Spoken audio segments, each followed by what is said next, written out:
I don't care what the dog said. You have a right to be up on the deck, okay? Don't let him bully you. I'll speak to the dog a little bit later, okay? Oh, gosh. Hi, guys. I'm sorry. I didn't know you had arrived already. Well, welcome back. Are you ready for another story? Excellent. Let me make some technical stuff go on here. Boom.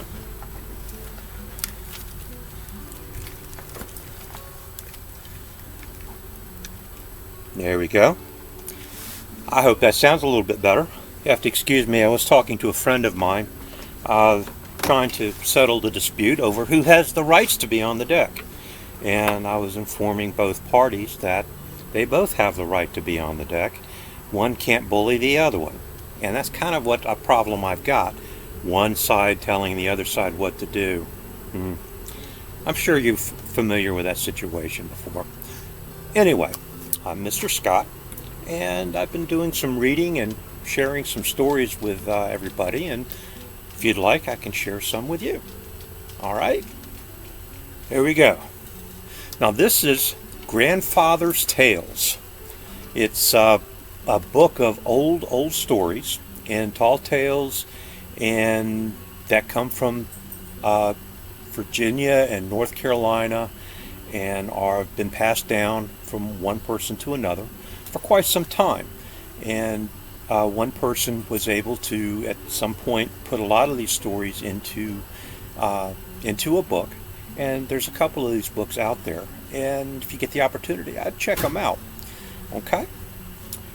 Now, this story is called, it's in the Grandfather Tales of American Folk Tales. It's called Like Meat Loves Salt. All right, here we go. Now, one time, there was a very old king, and he had 3 daughters. And one day he asked them what would they like for him to buy them in town. The girls were planning on going to a dance that night, so the first one, she told him she wanted a dark, flashing green dress. The second one asked for a bright, flashing red dress. And the youngest, she said she wanted a dress that was solid white. The old king got on his horse and went on to town and got the 3 dresses. And on the way back, a bough of maple hit his hat and knocked it off while he was riding his horse by. He reached up and broke it off, and when he looked at it, it was full of white roses, which is unusual for a maple tree to have roses. Well, he came on in home and got back on his throne and called his eldest daughter in. And when she came in, he asked her, he says, "How much do you love me?" "Oh," she says, "I love you more than life." Oh, so he put a white rose on her green dress and gave it to her.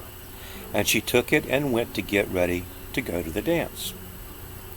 Then he called his next oldest girl in and asked her, how much did she love him? "Why," she says, "I love you more than I can tell you." So he put a white rose on her red dress, and she took it and went on to get fixed up so she could go to the dance. Then he called his youngest girl in, and he said, "Now you tell me, how much do you love your old daddy?" She thought a minute, then she told him, "I love you like meat loves salt." Kind of an odd response, I guess. "Is that your answer?" he asked, in a kind of an agitated way.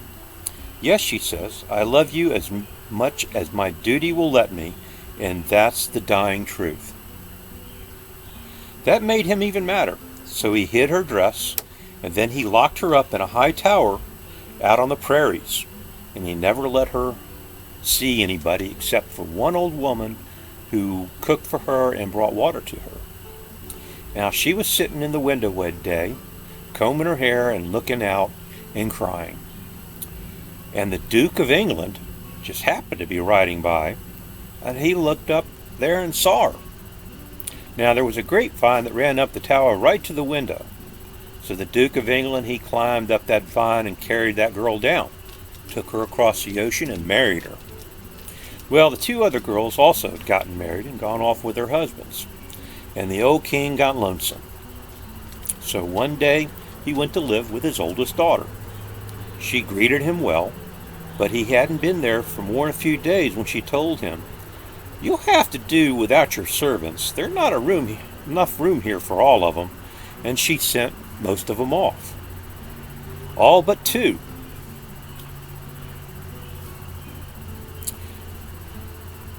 So then the old king went to stay instead at his next daughter's house with her husband.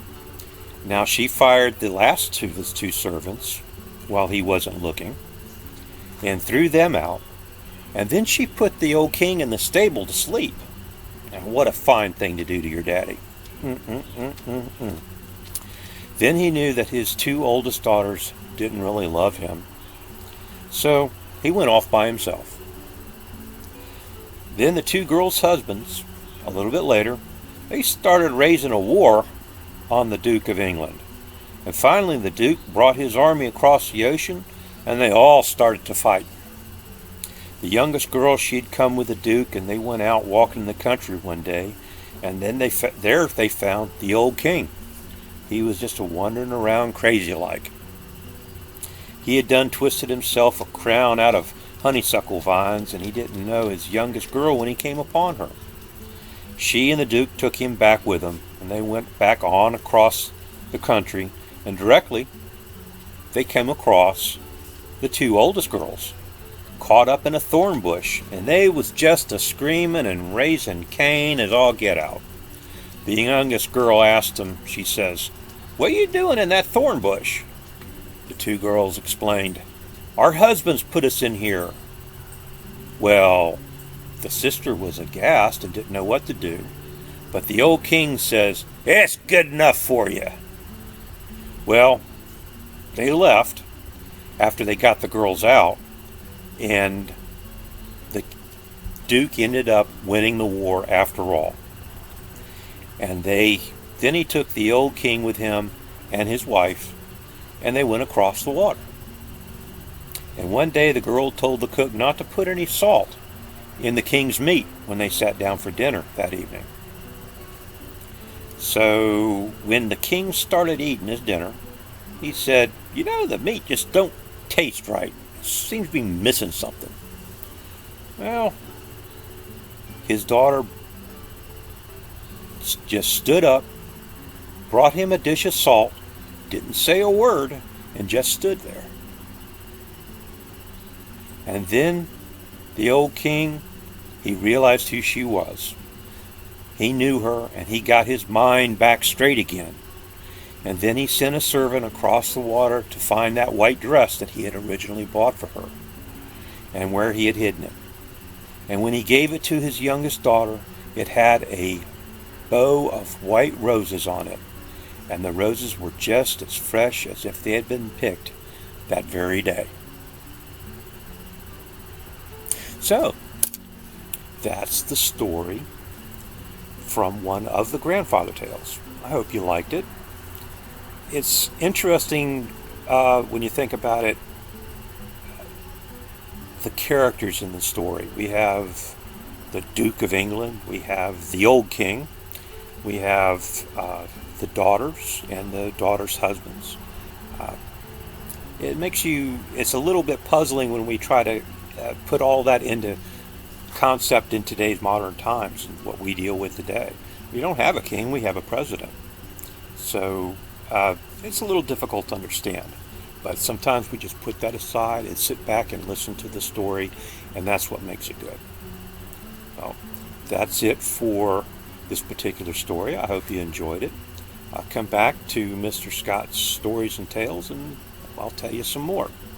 In the meantime, don't forget, let's keep our hands washed. Let's keep our distance between each other as much as possible. Listen to mom and dad. That's very important. Grandmother and grandfather, aunts and uncles. They know what they're doing. They're trying to protect us. That's why the grown-ups right now are acting kind of a little strange.